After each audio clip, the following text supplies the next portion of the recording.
განხეთქილებაა ქრისტიან-დემოკრატიულ მოძრაობაში მას შემდეგ, რაც ეს პოლიტიკური ძალა ნინო ბურჯანაძესთან გაერთიანდა და თავმჯდომარედაც ბურჯანაძე აირჩია, გადამეს ყოფილი წევრები არაკანონიერ გარიგებაზე საუბრობენ. ყრილობა 6 ივნისს ჩატარდა. ყოფილი ქრისტიან-დემოკრატები კი ირწმუნებიან, რომ ეს ღონისძიებაც ფიქტიური იყო. არაა გამორიცხული დაპირისპირება სასამართლომდეც მივიდეს. პოლიტიკურ შარლატანობას ქრისტიან-დემოკრატიული მოძრაობის პოლიტსაბჭოს ყოფილი წევრი ორი პარტიის გაერთიანებას უწოდებს. გოჩა ჯოჯუა აცხადებს, რომ ქრისტიან-დემოკრატიული პარტია დემოკრატიულ მოძრაობას სამართლებრივი ნორმების დარღვევით შეერწყა. გარიგების შედეგები, ასე ვთქვათ, რაც მოხდა, ეს არის ჩვენთვის მიღმა. ეს არის სწორედ მიუღებელი. როცა პოლიტიკურ სუბიექტებს შორის და ჩვეულებრივი რამეა ხდება, ჩვეულებრივად რაღაც შეთანხმებები, ეს უნდა იყოს საზოგადოებისთვის ცნობილი. და პირველ რიგში უნდა იყოს თვითონ თავისივე პარტიის წევრებისთვისაც ცნობილი. თუ პარტიის წევრებიც არ არის ცნობილი, საზოგადოებისთვის როგორ შეიძლება ეს ცნობილი იყოს? ყრილობა, სადაც ორი პარტიის გაერთიანება გაფორმდა 2014 წლის 6 ივნისს, სასტუმრო ძველ თბილისში შედგა. ოქმის თანახმად ყრილობაზე პარტიის თავმჯდომარე, გენერალური მდივანი, მთავარი კომიტეტის და სარევიზიო კომისიის წევრები აირჩიეს. დოკუმენტს ხელს პარტიის თავმჯდომარედ არჩეული ნინო ბურჯანაძე აწერს. ჯოჯუა ამტკიცებს, რომ სინამდვილეში ყრილობა ფიქტიური იყო.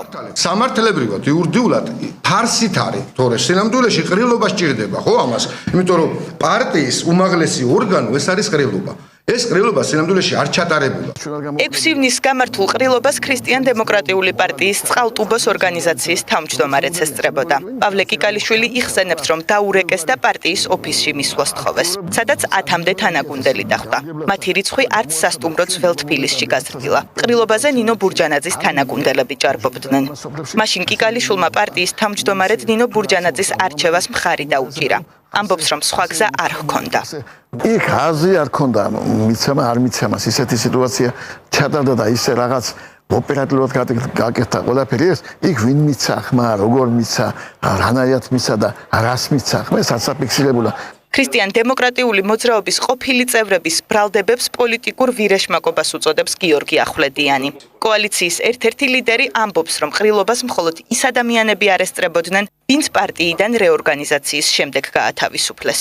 გარკვეულ ადამიანთა ჯგუფს, რომელიც დიდი ხანია წასული არის ქრისტიან-დემოკრატიული მოძრაობიდან, გაუშვათ რაღაც სრულიად გაუგონარი და არაადეკვატური ამბიციები მასთან დაკავშირებით, რომ მიითვისონ დღეს ქრისტიან-დემოკრატიული მოძრაობა. ქრისტიან-დემოკრატები ძალიან სკრუპულოზურად და ძალიან მკაცრი სიზუსტით მიუყვებით ყველანაირ სამართლებრივ ფორმას პარტიის ხელმძღვანელობის და მმართველობის და ეგეთ ლაფსუსებს არ უშვებთ. ვინ არის გოჩა ჯოჯუა და ვინ ეკითხება ქედემესთან დაკავშირებულ საკითხებს? ქრისტიან-დემოკრატიული მოძრაობის მოქმედი თავმჯდომარე გოჩა ჯოჯუას არ იცნობს. ნინო ბურჯანაძე აცხადებს, რომ ყრილობა ყველა სამართლებრივი ნორმის დაცვით ჩატარდა. ყველაფერი, რასაც ვაკეთებდი და ვაკეთებ და მომავალშიც გავაკეთებ, არის სრულ შესაბამისობაში კანონის ნორმებთან და მორალის ნორმებთან განსხვავებით ბატონი ჯოჯუას და მისგვარი პოლიტიკოსების განცხადებებისა და ქმედებებისაგან.